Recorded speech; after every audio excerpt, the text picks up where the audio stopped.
የጎንደር አንድነትና ከባዱ ትንቅንቅ የስርዓቱን ፍርሰት እያረጋገጠ ነው። በታላቋ ጎንደር የመጀመሪያው የአንድነት ጥይት በጠላት ላይ ተተኩሷል። ልብን የሚያሞቅ የአንድነት ዜና ከዚያው ከጀግኖቹ ምድር በተሰማ ማግስት ሁለቱም ድርጅቶች በአውደ ውጊያ ከጠላት ጋር ከባድ ትንቅንቅ በማድረግ ላይ ናቸው። ዝርዝር የግንባር መረጃው ተሰናድተዋል። በትግራይ የመቀሌ፣ በአማራ ደግሞ የአላማጣ ወታደራዊ ውጥረት ጨምረዋል። ወታደራዊ አመጹ ዛሬም ትግራይን አስጨንቋል። በህወሓት ወታደራዊ ኦሊጋርኪ የትግራይ ከተሞች በመታመስ ላይ ናቸው። ወታደራዊ አመጹ ሌተናል ጄኔራል ታደሰ ወረደን ከስልጣን ካላወረደ የሚቆም አይመስልም። ታደሰ እንደ ጌታቸው ረዳ በሰፈሩት ቁና ሊሰፈሩ ስለመሆኑ የመረጃ ትንታኔያችን ይመለከተዋል። በግብጽ ካይሮ የሚገኘው የኤርትራ ኤምባሲ የብልጽግና አገዛዝ ወታደራዊ ዛቻና ቀጠናዊ ትርምሱን የተመለከተ ማብራሪያ ሰጥተዋል። ማብራሪያው የሀገራት ተወካዮች ባሉበት የተሰጠ መሆኑ፣ የኤምባሲው መቀመጫም ካይሮ መሆኑ መረጃውን ልዩ ያደርገዋል። በአፍሪካ ቀንድ መረጃችን ይዘነዋል። የሶማሌና ኦሮሞ ክልል ኃይሎች የወሰን ዙሪያ ግጭት አቅጣጫ እየቀየረ ግጭት ያላስተናገዱ አካባቢዎችን እያዳረሰ ቀጥሏል። የሶማሌ ልዩ ኃይል በድሬዳዋ ዙሪያ ስምሪትና እርምጃ መውሰዱ ውጥረት ፈጥሯል። ለመሆኑ በድሬዳዋና ዙሪያ የተከሰተው ወታደራዊ እርምጃና አሁናዊ ውጥረቶች ምንድናቸው ለሚለው ዜና ወጃችን ምላሽ አለው። ሰላም ጤና ስጥልን ውድ የጣና ቲቪ ተከታታይ ቤተሰቦቻችን፣ አብራችሁን ስትቆዩ እነዚህንና ሌሎች ዝርዝር መረጃዎችን ታደምጣላችሁ። የጣቢያችን የእኩለ ቀን ዜና መረጃና ዜና ትንታኔዎቻችን እነሆ ተጀምረዋል። እስከ መጨረሻው አብራችሁ እንድትቆዩ አክብሮታዊ ግብዣችን ነው። መልእክተ ጣና ወደ ጎንደር። በቅድሚያ ከጎንደር ሰማይ ስር ለተሰማው የፋኖ ኃይሎች የአንድነት አዲስ ምዕራፍ ለመላው አማራና የአማራ ትግል ደጋፊዎች በሙሉ ጣቢያችን እንኳን ደስ አለን እንኳን ደስ አላችሁ ማለት ይወዳል። በተለይም ለሁለቱም ድርጅቶች አፋብሃና አፋድ ጎንደር ቀጠናዞች፣ መላ ሰራዊቱ፣ ለፋኖ መሪዎች፣ ለስራ አስፈጻሚ አመራሮች በዚህ ውሳኔያችሁ ህዝብ ተስፋ ሰንቋልና አበጃችሁ ብለናል። በልዩ ሁኔታ የፋኖ መሪዎች በውሳኔያችሁ ትግሉን ብቻ ሳይሆን ራሳችሁን አድኗችኋል። ከታሪካዊ ስህተት ሳይረፍድባችሁ መንቃታችሁ ለበሳሉ ውሳኔያችሁ ጣቢያችን እጅ ትነሳለች። ጅምር የአንድነት ጉዞው ለስኬታማ ፍጻሜ እንዲደርስም ጣቢያችን በአንድነት ጉዳይ እንደ ሁልጊዜው ከጎናችሁ ትቆማለች። ይህ የአንድነት አዲስ ምዕራፍ ገና አንድ እርምጃ ነው። ትልቁ ስኬት እነዚያ በግራና በቀኝ ለወንድም የተደቀኑ ዲሽቃና ሞርተሮች፣ ጸረ ታንክና ስናይፐሮች ወደ ጠላት እንዲዞሩ ቃል ኪዳን መታሰሩ ነው። ይህ የአንድነት አዲስ ምዕራፍ ከሁሉ እኩል ወልዳ ብዙ ለቀበረችው ለጎንደር እናት ትልቅ እፎይታ እንደሆነ እናምናለን። ቢያንስ እንባዋን ለማበስ እርሷን ከመጥፋት ለመታደግ ለአንድ ዓላማ የወጡ ልጆቿ እርስ በርስ እንደማይጠፋፉ ተስፋን ሰንድቃለች። ከደርግ ቀይ ሽብር፣ ከወያኔ የዘር ማጽዳት፣ ከብልጽግና የጅምላ ፍጅት በመከራ ውስጥ እያለፈ ልጆቹን ላሳደገው፣ ችግሩን በኩታው ለሸሸገው፣ በኩራቱ ተስፋን ሰንቆ ለቆመው የጎንደር አባት ይህ የአንድነት አዲስ ምዕራፍ ለእርሱ ትልቅ የተስፋ ስንቅ ነው። ውሳኔያችሁ ከታሪክ ያለመውደቅ ለፍቅር እጅ የመስጠት፣ አባትን የማክበር፣ የአጼ ፋሲለደስን በርን ዘግቶ የመወሰን፣ የታላቁን ንጉሥ ዳግማዊ አጼ ቴዎድሮስን የከፍታ ታሪክ የመጠበቅ ምልክት ነው። ወትሮም ጎንደር ለአማራም ሆነ ለኢትዮጵያ ወድቆ የመነሳት ምልክት ነችና ይህን ክስተትም ወድቆ ለመነሳት ከሚደረግ የቁጭት ጥረት ይታያል። ዛሬ በዚህ ውሳኔያችሁ አያሌ እናቶች፣ በርካታ አባቶች ቢያንስ ወንድም ወንድሙን ገሎ ጥቁር የማይለብሱበት የተስፋ መስኮት ከፍታችኋል። ከተሰበረ አንገታቸው ቀና ብለው በልጅ የመኩራት ወገን ዳግም እንዲያዩ አድርጋችኋል። ጣቢያችን ይህ የአንድነት አዲስ ምዕራፍ አንድ እርምጃ ለፍጻሜ እንዲበቃ የወትሮ የአንድነት ድጋፉን መስጠቱን የሚቀጥል ሆኖ በሁለቱ ድርጅቶች ጀርባ የተንጠለጠሉ ጠባብ ኃይሎችን፣ የሁከት አትራፊ የቀውስ ነጋዴዎችን ማራገፍ የመሪዎቹ ግዴታ እንደሆነ በአጽንኦት መናገር ትወዳለች። በአርበኝነትና በሰብአዊ እሴቶቻቸው የሚታወቁ ነባር ታጋዮች ሽፍታ የሚል ፍረጃ በመስጠት የአካባቢ ስም በመጥራት ምስጉን ስማቸውን ለማጉደፍ የጎንደርና አማራዊ ህብረታቸውን ለመበተን የተሞከሩ ከንቱ ጥረቶች ሁሉ አይደገምም ሊባልባቸው ይገባል። በታኝ ኃይሎች ከዚህ የአንድነት አዲስ ምዕራፍ ጋር እንዲታረቁ አስገዳጅ ሁኔታ በጎ ተጽዕኖ ሊያርፍባቸው ይገባል። የዘላቂ አንድነቱ እንቅፋት እንዳይሆኑም እናትና አባቶች በጸሎት፣ ወጣት አዋቂዎች ደግሞ በሀሳብ ትግል ሊያስቆማቸው ይገባል። ጎንደር በታላቁ የአማራ ሕዝብ ታሪክ ውስጥም ሆነ በኢትዮጵያ ሀገረ መንግስት የረጅም ዘመናት የታሪክ ሂደት ውስጥ ወድቆ የመነሳት ምልክት ነች። እናም በጎንደር ግንባር ያለው የህልውና ትግል የቀጠናው ለሸዋ የክፉ ቀን ቤቱ፣ ለወሎ መንገሻው፣ ለጎጃም የጥበብ ጓዳው ነች። ሁሉም እኩል የጋራ ታሪኩን የሚያገኝባት የጋራ ቤቱ ናች። እናም ከጂኦ ፖለቲካዊ የኃይል አስተላለፍ፣ ከውስጥ ጉዳዮች፣ ከቀጠናዊና ሀገራዊ የትግል ሁኔታዎች በመነሳት በልዩ ጥንቃቄ ሊታይ የሚገባው የጎንደር ግንባር ችግሩን በዘላቂነት መፍታት የሚችለው በአካታች አንድነት ነው። አንድነቱም የሁለቱ ድርጅቶች ውህደትን ግቡ ያደረገ ሊሆን ይገባል። በጎንደር ግንባር የህልውና ትግሉ ማርሽ ቀያር የሆኑ ግዙፍ ኃይል የሚያንቀሳቅሱ የፋኖ መሪዎች ወትሮውንም ሰራዊቱ ውስጥ ያልነበረውን የአንድነት ችግር ለመፍታት የአንድነት ግብረ ኃይል አቋቁመው ወደ አንድነት ለመምጣት ያሳዩት ጥረት በድጋሚ ያደነቅን፣ ይህ የአንድነት አዲስ ምዕራፍ እንዲጀመር ወንድማዊ ቁጣ ላሰማችሁ፣ ደጋግማችሁ በመደወል ለመከራችሁ የጎጃም የሸዋና ወሎ ቤት አማራ የፋኖ መሪዎችና መላ የሰራዊት አባላት ምስጋና ይገባችኋል። ከዚህ ሁሉ የአንድነት መንገድ ጀርባ ያሉ ታላላቆቹ አባቶች በጸሎትና ቡራኪያቸው የአንድነቱን ፍጻሜ እንዲያሳምሩ የጣና ማኔጅመንት መላ ሰራተኞች በጎ ምኞታችንን እንገልጻለን። ሰላም ለኪ ጎንደር፣ ድል ለአማራ ፋኖ። የጎንደር አንድነትና ከባዱ ትንቅንቅ የስርዓቱን ፍርሰት እያረጋገጠ ነው። በታላቋ ጎንደር የመጀመሪያው የአንድነት ጥይት በጠላት ላይ ተተኮሰ።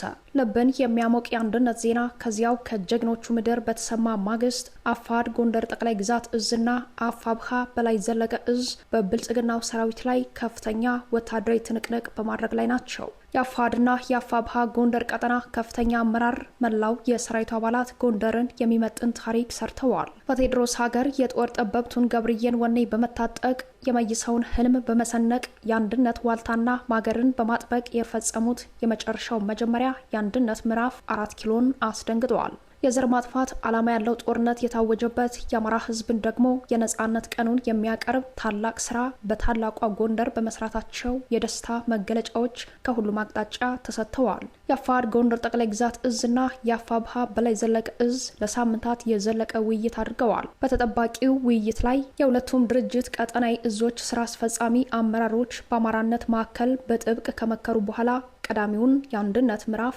በስኬት ማጠናቀቃቸውን በታላቅ ብስራት አሰምተዋል። ለዋናው ድል ለመብቃት አንድ ወጥ አማራዊ ድርጅት ለማዋለድ በሚደረገው ቀዳሚ የትግል ሂደት ላይ የጋራ እቅድ መያዛቸውም ታውቋል። ህዝባዊ መሰረት ያለው የአማራ ፋኖ የህልውና ትግል ለስኬትና ለድል እየበቃ ቢገኝም በውስጥና በውጭ የገጠሙት ፈተናዎች ተፈጥሯዊ ቢሆኑም በቀላሉ አይታዩም። ይህን የአንድነት ምዕራፍ ታሪካዊ ይዘት ያለውም ከችግሩ ስፋትና ጥልቀት አኳያ ነው። 3ኛ ዓመቱን የያዘው የፋኖ ትግል አማራዊ ጥበብና ወኔን የሰነቁ የህዝብ ዓላማን የታጠቁ ጀግኖችን ቢያሳጣም ጀግኖቹ የወደቁለት ዓላማ ከግብ ለማድረስ እየታየ ያለው ቁርጠኝነት ልብን ያሞቃል። እንዲህ አይነቱ መሰባሰብና የአንድነት መልእክት የብልጽግናውን አገዛዝ አስጨንቋል። ስርዓታዊ ፍርሰቱ በየጊዜው ከግዳጅና ስምሪት ቀጠና በሚወጣው ሰራዊቱ ብዛት ታይቷል።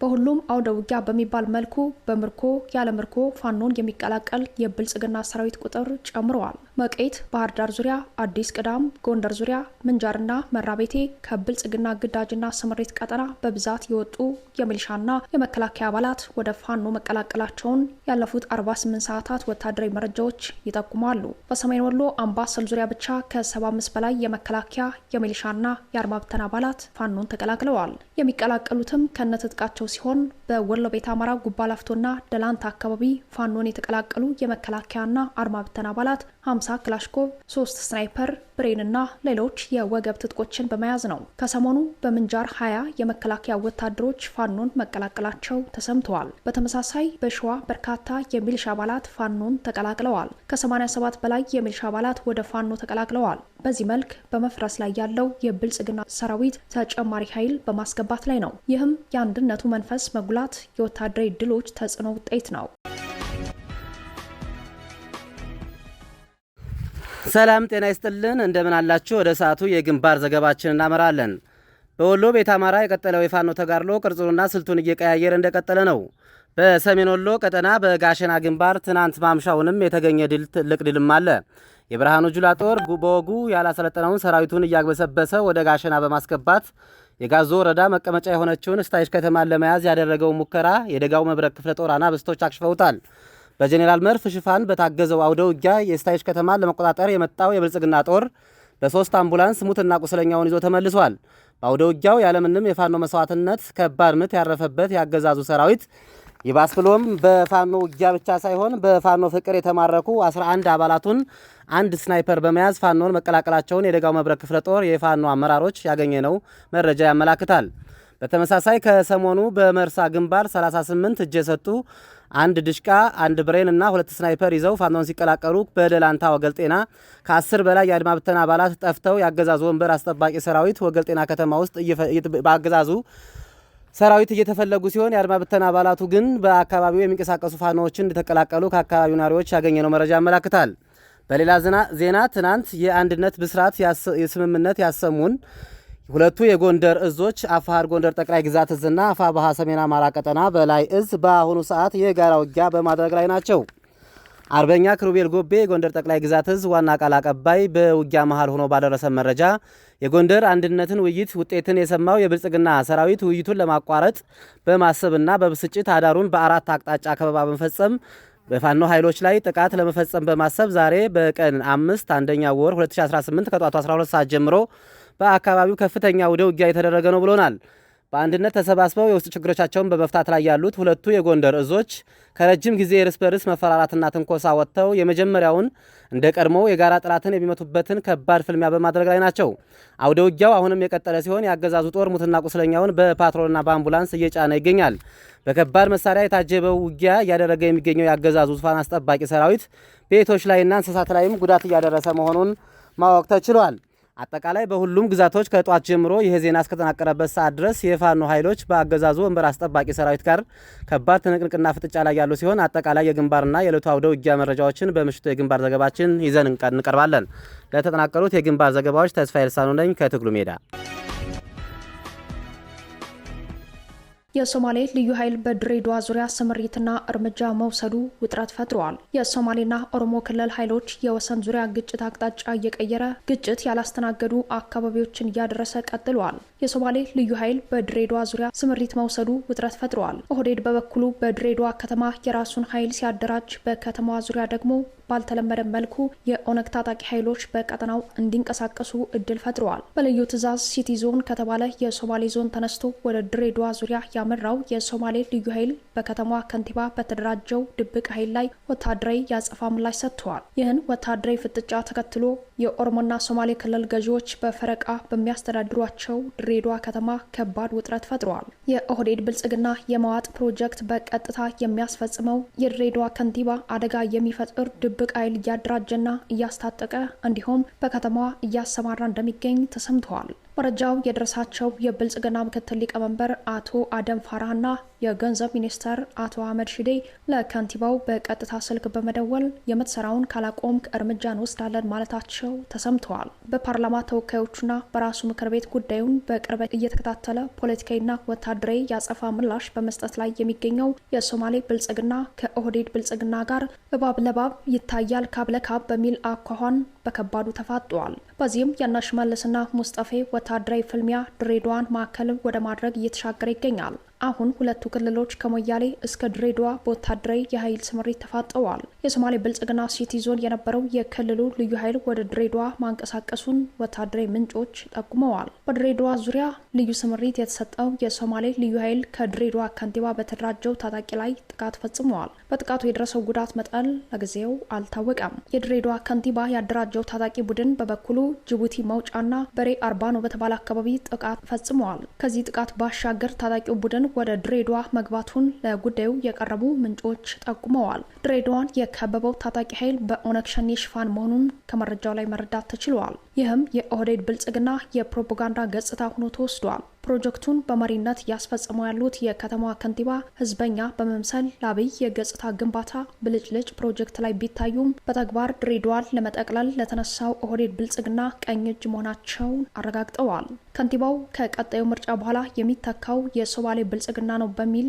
በስውር የጸጥታ ኃይል በማደራጀት ላይ ናቸው የሚሉት ምንጮች በድሬዳዋ ዙሪያ የሚገኙ የገጠር ቀበሌዎች ኦሮምኛ ተናጋሪ ሚሊሻዎች ለዚህ ዓላማ ተመልምለው በመሰልጠን ላይ መሆናቸው ተመላክተዋል። ጉዳዩን ለማስተባበል የሞከረው የኦህዴድ ብልጽግና በድሬዳዋ የኦነግ ሸኔ እንቅስቃሴ አለ ቢልም ድሬዳዋ የገባው ኦነግ ሸኔ ሳይሆን የከንቲባው ሸኔ ነው ተብሏል። በዚህ ምክንያት በኦህዴድ ብልጽግናና በሶማሌ ብልጽግና መካከል ከባድ የውስጥ ሽኩቻ በመፈጠሩ ለገዢው ፓርቲ ብልጽግና ውስጣዊ ፈተና ሆነዋል። ከድሬዳዋ እስከ ሞያሌ፣ ከኦጋዴን እስከ ሞቃዲሾ፣ ከሸነሌ እስከ ሀርጌሳ የተለጠጠው የሶማሌና የኦሮሞ ገዢዎች ፍጥጫ ቀጠናዊ መልክ ወደ መያዝ የመሻገር እድሉ ሰፊ ሆነዋል። ምናልባትም ብልጽግና ከሰራዊቱ መፍረስ በተጨማሪ ከውስጡ ፖለቲካዊ በሆነ መንገድ መፍረስ የሚጀምረው በዚሁ አደጋ እንደሆነ የጉዳዩ ተከታታዮች እምነት ነው።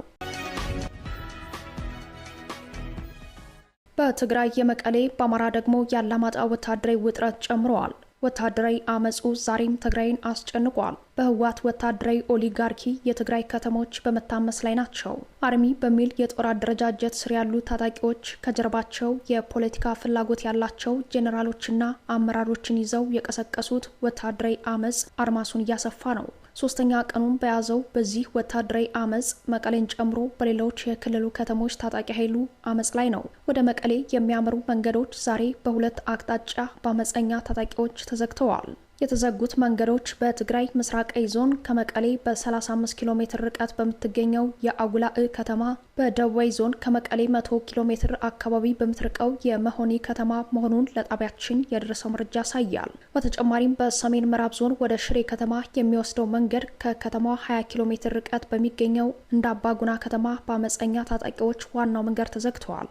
ወታደራዊ አመጹን አርሚ 22 የተሰኘው የታጣቂ ቡድኑ አደረጃጀት ጥቅምት 3 2018 ከመቀሌ ከተማ ወደ አሉላ አባነጋ አውሮፕላን ማረፊያ የሚወስደው ዋና መንገድ በመዝጋት ቢጀምረውም በሶስተኛ ቀን ውሎ የህወሓት ታጣቂዎች አመጹን ተቀላቅለውታል። የወታደራዊ አመጹ ፖለቲካዊ ፍላጎት ጎልቶ የወጣ ቢሆንም በታደሰ ወረደ የሚመራው ጊዜያዊ አስተዳደሩ ለአመፀኛ ታጣቂዎች ጥያቄያችሁ ልክ ነው፣ በየደረጃው ይመለሳል በሚል ለማብረድ ቢሞክርም የጌታቸው ረዳ ካቢኔ እጣ ፈንታ ከፊት ለፊቱ ተጋርጠዋል። በትግራይ መቀሌን ጨምሮ በተለያዩ አካባቢዎች የተቀሰቀሰው የታጣቂዎች ወታደራዊ አመጽ የራሱ የሆነ ግብ አለው የሚሉት የመረጃው ምንጮች አመጹ ሌተናል ጄኔራል ታደሰ ወረደን ከስልጣን በማንሳት እንጂ የደሞዝና ጥቅማ ጥቅም ጥያቄውን በመመለስ ሊቆም እንደማይችል ከእንቅስቃሴው መረዳት ይቻላል ይላሉ። በሌላ መረጃ በትግራይ ወታደራዊ ኩብለላው ቀጥለዋል። ከ143 በላይ የህወሓት ታጣቂዎች የትግራይ ሰላም ኃይልን ወደ አፋር ተጉዘው መቀላቀላቸው ተሰምተዋል። ታጣቂዎቹ ከአርሚ 44፣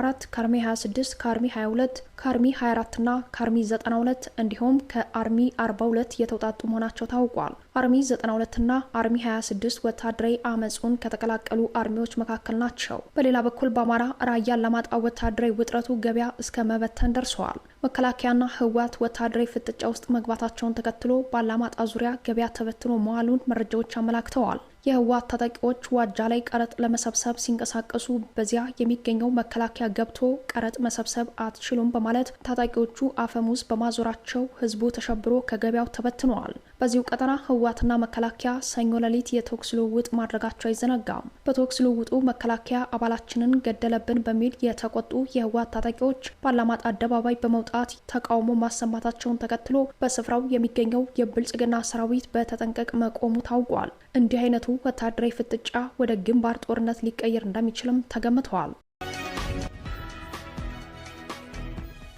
የብልጽግናው አገዛዝ የብድር ድርድር ተቋረጠ።